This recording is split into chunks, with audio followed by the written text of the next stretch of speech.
জিনিস। ঠিক আছে, সময় হয়ে গেছে, আমাকে জীবন্ত কবর দাও।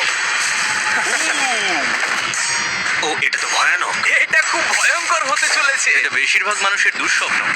ও মাই গড, এই মাটি ফেলা দেখে আমার ভয় লাগছে। সাবধানে থেকো। মাটি ফেলে দাও। ও মাই গড, আমার মনে হচ্ছে ওপরটা আমাকে ধরতে হবে। আরে কফিনের ওপরটা তো কাঁপছে। আমি আগামী 7 দিনের জন্য এই কফিনের কাছে আমার জীবন সঁপে দিচ্ছি। শুধু প্রার্থনা করব হঠাৎ করে যেন এটা ভেঙে না পড়ে। এবং অবশ্যই এটা বলার কথা নয়, কিন্তু বলছি এটা 100% রিয়েল। এবং আমি সত্যি কথা বলছি, আমার ধারণাই ছিল না এটা কতটা কঠিন হতে পারে। এবং এর সাথেই চ্যালেঞ্জটা অফিসিয়ালি শুরু হয়ে গেল। এবং এখানে আমি বন্দি থাকতে চলেছি আগামী 7টা দিন। ছেলেদের আমাকে কবর দিতে এতটাই সময় লেগে গেল যে এখনই আমার টয়লেট পেয়ে গেছে, আর চ্যালেঞ্জটা সবে শুরু হয়েছে। আর তোমরা যদি জানতে চাও এখানে আমি কি করে বাথরুম করি, এই যে এইভাবে, এটা একদমই কমফোর্টেবল নয়। আগামী 7 দিনের জন্য আমার একমাত্র সম্বল হলো আমার পা। এই ব্রিফকেসে থাকা খাবার, এখানে বেসিক্যালি কিছু এমারিজ আর স্ন্যাক্স আছে। আমার পাটা অবশ হয়ে গেছে। ওখানে 5 গ্যালনের জলের ড্রাম আছে, আর বাকি যা কিছু প্রয়োজনীয় ছেলেরা এই ব্রিফকেসে রেখে দিয়েছে, যেটা প্রমাণ করে 7 দিনের অনেক আগেই আমার সমস্ত খাবার শেষ হয়ে যাবে। সত্যি কথা বলতে এটা খুবই বিপজ্জনক, আর যাতে আমার শ্বাসরোধ না হয় তাই এরা আমার গতিবিধির উপরে নজর রাখছে। জিমি, তুমি কি এটা শুনতে পাচ্ছ? হ্যাঁ, মনে হচ্ছে যেন নোলানের মা মাটির উপরে লাফাচ্ছে। যদি 12 জন লাফাতো তাহলে এটা মনে হতো। এখন প্রায় রাত্রি 1টা। আমার মনে হয় তোমরা সবাই এখন ঘুমোতে চলে যাবে। আমি চাই অন্তত একজন ওয়াকির কাছে সব সময় থাকো। যদি আমার কিছু প্রয়োজন পড়ে তাহলে আমি তোমাদেরকে বলতে পারবো। আর এখন আমার তেমন কিছু করারই নেই। এবার আমি ঘুমিয়ে পড়বো। এরপর হয়তো আমি সকালবেলা ভালোভাবে উঠবো, অথবা 20,000 পাউন্ড মাটির নিচে পিষে যাব।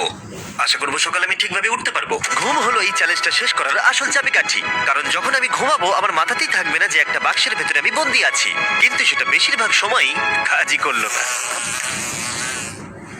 এখানেও মাছি। আমার লক্ষ্য ছিল এই চ্যালেঞ্জে যতটা সম্ভব ঘুমিয়ে নেওয়া, আমার নিজের সুবিধার জন্য। ও, ওকে দেখো, ও আরামে আছে মনে হচ্ছে। Jimmy jam. না, নোলান তোমার ফটোতে কি সব এঁকেছে? হ্যাঁ, নোলান, তোমার মায়ের সেটে আসতে কত ঘন্টা সময় লাগবে? এবার তুমি মায়ের ব্যাপারে কিছু বলবে? আশা করবো উনি আমার কফিনটাকে ভেঙে ফেলবেন না। এই ভিডিওতে আমার স্ট্র্যাটেজি হলো পুরো সময়টাই ঘুমিয়ে কাটানো। আমি ভুলেই গেছিলাম আমার বন্ধুরা আমাকে বিরক্ত করবে, আর আমি ঘুমাতেই পারবো না। এটা খুবই বিরক্তিকর। আমি শুরু করবো আজকের দিনটা এই বড় প্যান্টটাকে শর্টসে পরিণত করে। আও, আও, আমি বক্সেই মেরে দিয়েছি। Mission 1 complete. আমার কাছে এখন শর্টস আছে। এটা হলো আমাদের ফুড ব্রিফকেস। চলো এমআরইস ট্রাই করা যাক। এমআরইস হলো সহজেই তৈরি করা যায় এমন একটা খাবার। একটা জিনিস করতে হবে, এর ভেতরে গরম জল দিয়ে দাও আর এটা তৈরি হয়ে যাবে। অন্যদিকে এখন ছেলেরা স্টেক গ্রিল করছে, আর বলতে গেলে ওরা আমার কবরের ওপরে পিকনিক করছে। জানো জিমি, তোমার জন্য এখন থেকে আমরা এমআইস খাবো যতক্ষণ তুমি ওখানে থাকবে। সত্যি? হ্যাঁ, না, আমি এক্ষুনি শুনতে পেলাম পাশ থেকে কেউ না বললো। তুমি এখন হট ওয়াটার পাস্তার স্বাদ উপভোগ করো। আর এইদিকে এটা হলো আমার অবস্থা। ও, এটা বেশ ক্রাঞ্চি। পাস্তা ক্রাঞ্চি কেন হয়? এটা তো দারুণ। আমি এতটাই বোর হয়ে গেছিলাম যে আমি মজা করবার জন্য কফিনের দেওয়ালে ঘুষি মারছিলাম। তারপরে আমার হাত ব্যথা করতে শুরু করলো, তাই আমি হাতে একটা মোজা পরে নিলাম যাতে আমার ব্যথা আর না লাগে। আমি মজা করবার জন্য পাগল হয়ে গেছিলাম। ও জিমি, ধন্যবাদ, আমি খুবই বোর হচ্ছিলাম। 1 সেকেন্ড। ও, তোমরা কি করছো? আরে এটা তো আমাকে ভয় পাইয়ে দিয়েছে। তোমরা কি আমাকে একটু বলতে পারবে তোমরা কি করছো? দেখছো না আমার জীবন বাজিতে রাখা আছে। ঠিক আছে। দুর্ভাগ্যবশত ছেলেরা আমাকে কোনো কিছুই বলতে রাজি ছিল না। ওরা যেটা করছিল, একটা পাইপ সোজা কফিনের কাছাকাছি ঢুকিয়ে দিয়েছিল, ভ্যাকিউম দিয়ে মাটিটাকে সরিয়ে দিল, তারপর একটা সার্জিক্যাল ওয়্যার ক্যামেরা ঢুকিয়ে দিল আমাকে দেখার জন্য যে আমি কিরকম অবস্থায় আছি। আস্তে, আমি জানতাম এটাই হবে। জানতাম। এবার ভেতরে যাও। মনে হচ্ছে যেন সার্জারি করছি। এরা কি করছে? আমার পায়ের উপরে একটা মাছি ঘোরাঘুরি করছে। বেরিয়ে যাও এখান থেকে। ভালো করে ধরো এটা।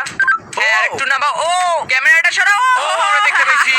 মজা পেয়েছো? Jimmy, night Jimmy.